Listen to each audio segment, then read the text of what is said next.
Hello friends, पिछली video में हमने कंप्यूटर का प्रथम जनरेशन तथा द्वितीय जनरेशन को पढ़ लिया है।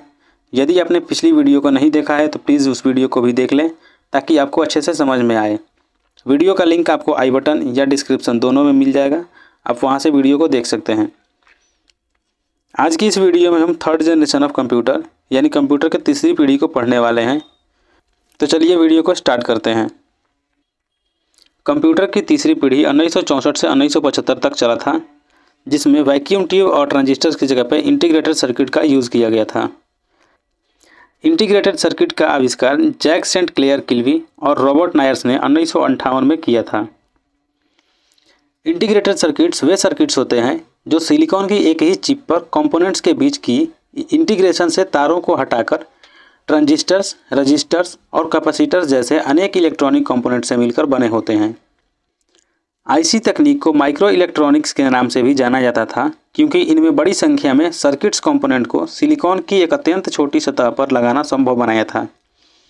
जैसे कि आप यहाँ पर इस इमेज में देख पा रहे हैं, यह एक आईसी है यानी इंटीग्रेटेड सर्किट, जिसमें ये जितने भी लाइन दिख रहे हैं और डॉटेज दिख रहे हैं, ये सभी इलेक्ट्रॉनिक कंपोनेंट्स हैं। थर्ड जनरेशन में यूज किए जाने वाले इंटीग्रेटेड सर्किट्स जो थे, ये हाथ से जोड़कर बनाए गए सर्किट्स की अपेक्षा अधिक छोटे, कम खर्चीले, अधिक विश्वसनीय, संचालन में तेज, कम ऊष्मा उत्पन्न करने वाले तथा बिजली की खपत भी कम करते थे। तीसरी जनरेशन के कंप्यूटर के समय ही स्टोरेज तकनीकों में सुधार की वजह से मैग्नेटिक कोर आधारित रैंडम एक्सेस मेमोरी और बृहद क्षमता की मैग्नेटिक डिस्क और टेप्स का निर्माण होने लगा। थर्ड जनरेशन के कंप्यूटर्स जो थे, उसमें लगभग 5 मेगाबाइट का मुख्य मेमोरी यूज़ किया गया था, यानी मेन मेमोरी के रूप में लगभग 5 MB का स्टोरेज दिया गया था। आज के कंप्यूटर्स में तो 5 GB भी कम पड़ता है, लेकिन उस समय का जो कंप्यूटर था उसमें 5 MB बहुत ज़्यादा स्टोरेज होता था। यदि हम थर्ड जनरेशन कंप्यूटर सॉफ्टवेयर्स की बात करें तो इनमें हाई लेवल प्रोग्रामिंग लैंग्वेज का यूज़ किया गया था, जिसमें टाइम शेयरिंग ऑपरेटिंग सिस्टम था और ये हार्डवेयर सॉफ्टवेयर से अलगाव भी था।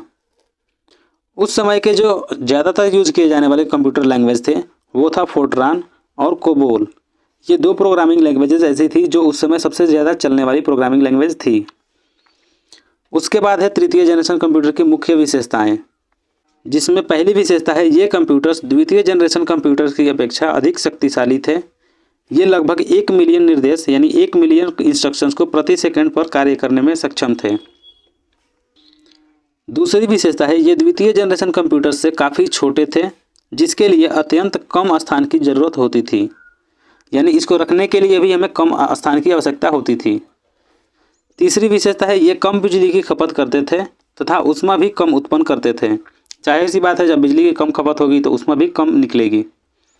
चौथी विशेषता है ये द्वितीय जनरेशन के कंप्यूटर से अधिक, यहाँ पे अधिक नहीं अधिक है, अधिक विश्वसनीय थे तथा इनमें हार्डवेयर की खराबी की संभावना भी कम थी, क्योंकि आईसी जो था वो सिलिकॉन का बना होता था और उसी के अंदर जो कंपोनेंट्स थे वो इंस्टॉल होते थे, जिसकी वजह से उनके ख़राब होने की जो संभावना थी बहुत कम हो जाती थी।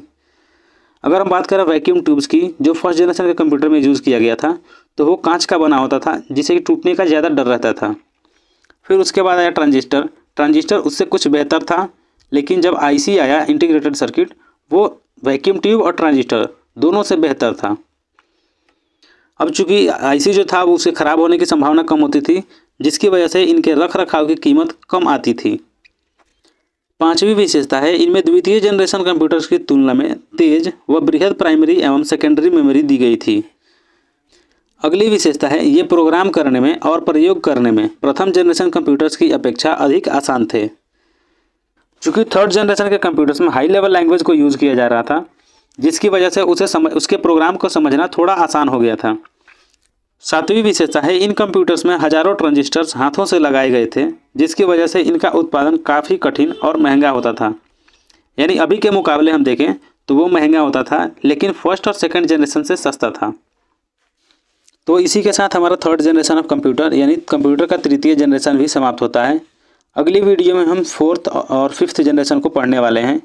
यदि वीडियो अच्छा लगे तो प्लीज़ वीडियो को लाइक करें, शेयर करें और चैनल को सब्सक्राइब कर लें, ताकि नई वीडियोज़ का नोटिफिकेशन आपको मिलता रहे। तो चलिए मिलते हैं अगली वीडियो में।